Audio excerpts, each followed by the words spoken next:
নিজেদের বাঁচানোর জন্য পরিদর্শন করছি।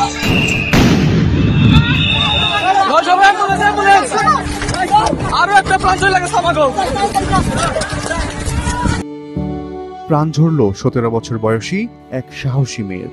5 আগস্ট গুলিবিদ্ধ হয়ে মারা যান নাফিসা হোসেন মারওয়া। এইচএসসি পরীক্ষা চলাকালীন সময়ে অংশ নিয়েছিলেন বৈষম্য বিরোধী ছাত্র আন্দোলনে। বাবার বারণ অমান্য করে নিয়মিত আন্দোলনে যাওয়ায় নাফিসাকে টঙ্গী থেকে সাভারের নানা বাড়িতে পাঠিয়ে দেওয়া হয়। তবে কুয়েত প্রবাসী মায়ের সঙ্গে সার্বক্ষণিক যোগাযোগ ছিল তার। পেয়েছেন মায়ের আকুণ্ঠ সমর্থন। শেষ দিনেও মায়ের অনুমতি নিয়ে সবার বাধা পেরিয়ে আন্দোলনে গিয়েছিলেন নাফিসা। 3 তারিখ যখন সম্মেলন হয়, সম্মেলন হওয়ার পরে বাসায় আসে। বাসায় আসার পরে ও আবার জাহাঙ্গীরনগরের সমন্বয়কারীদের সাথে ও আড়াপাড়া একটা বৈঠক করছে, যেটা আমি পরে জানছি।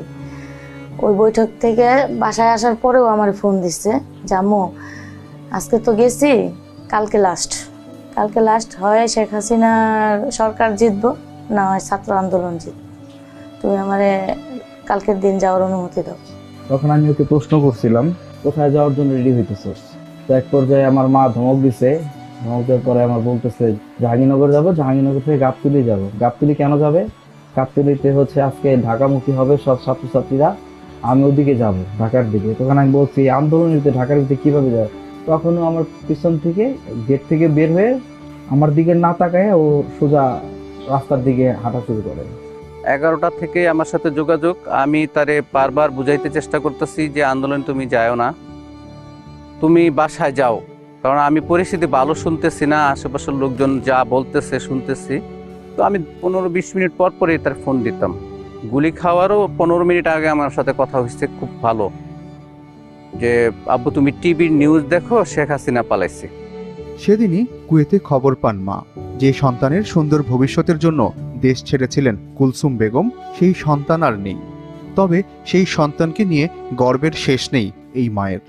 খবরটা গেল বাংলাদেশ থেকে, তখন ওরা কুয়েতি ডাক্তার, ওরা তো আমার ভাষা বোঝে না, আমি কাঁদতেছি, কিসের জন্য কাঁদতেছি জিজ্ঞেস করতেছে, তা আমি তো ওদের বলতে পারতেছি না। পরে ওরা বললাম যে ওই পাকিস্তানি ডাক্তারটারে নিয়ে আস, ওরে নিয়ে আমার কথাটা ওরা বুঝবো তবু ও বুঝাই দিব। পরে ওরা বলবে যে তুই কান্দিস না, তোর মেয়ে মারা যায় না, তোর মেয়ে শহীদ হয়েছে। গর্ব হয়, দুঃখ হয়, দুটোটাই। গর্ব হয় এটার জন্য যে আমি আমার মেয়ের অনুমতি দিতে পারছি নিজেদের বাঁচানোর জন্য পরিদর্শন করছি। 5 আগস্ট গুলিবিদ্ধ হওয়ার কিছু মুহূর্ত আগে সাভার মডেল মসজিদের সামনে নিজের মুঠোফোনে একটি ভিডিও ধারণ করেছিলেন নাফিসা। 15 অক্টোবর প্রকাশিত হয়েছে 2024 সালের এইচএসসি পরীক্ষার ফলাফল। গাজীপুরের টঙ্গীর শাহাজুদ্দিন সরকার আদর্শ উচ্চ মাধ্যমিক বিদ্যালয়ের বিজ্ঞান বিভাগ থেকে জিপিএ 4.25 পেয়ে পাশ করেছেন নাফিসা। পারিবারিকভাবে বিচ্ছিন্ন থাকত নাফিসার বাবা মা, যার প্রভাব পড়েছিল নাফিসাদের 2 বোনের জীবনে। তারপরও নাফিসার ইচ্ছা ছিল উচ্চশিক্ষায় শিক্ষিত হবার। আমার ফ্যামিলির পারিবারিক অবস্থা হিসেবে ওর রেজাল্ট ভালো। ওই পরিবেশে কোনো স্টুডেন্ট পাস করবো কিনা, লেখাপড়া করবো কিনা, ওরকম সিচুয়েশন ওর ছিল না। ওরা আমি অনেক সাপোর্ট করছি শুধু পড়ালেখার জন্য। ওর ইচ্ছা ছিল ঢাবি, আমি তো এগুলো বুঝি না, শুধু বলতো আম্মু আমি ঢাবি ইউনিভার্সিটিতে পড়ব। তো আমি জিজ্ঞেস করতাম ঢাবি মানে কি? ঢাকা ইউনিভার্সিটি। কথা বলে গেলে হাসতো, বললাম তোমার বিয়ের সাথে দিয়ে দেবো, আর পড়ালেখা করাম না। বাকি না, আমার জীবন অনেক আছে, আমার অনেক সামনে, আমার অনেক আগে যেতে, আমার মা পাশে আমার দাঁড়াইতে। নাফিসার মৃত্যুতে আর কিছুই চাওয়ার নেই তার পরিবারের। নাফিসার বাবা চান শুধুই মেয়ে হত্যার বিচার।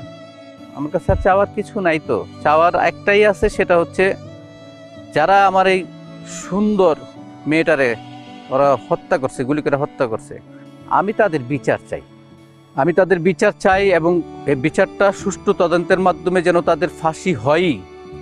সরকারের কাছে আমার এটা আবেদন, তারা যেন এই বিচারটা করে। মেয়ের মৃত্যুর খবরে 14 সেপ্টেম্বর দেশে আসেন কুলসুম বেগম। সুযোগ পেলেই ছুটে আসেন মেয়ের কবরে। মেয়ে না থাকলেও এক বুক গর্ব নিয়ে আবারও কর্মস্থলে ফিরে যাবেন 14 নভেম্বর। নাফিসার সাহসিকতার জন্য তার নামে সাভারের বক্তারপুরে একটি সড়ক নির্মাণ করেছেন স্থানীয় বাসিন্দারা। দেশের ইতিহাসের বইয়ে নাফিসারা বেঁচে থাকবেন এক একটি পাতা হয়ে।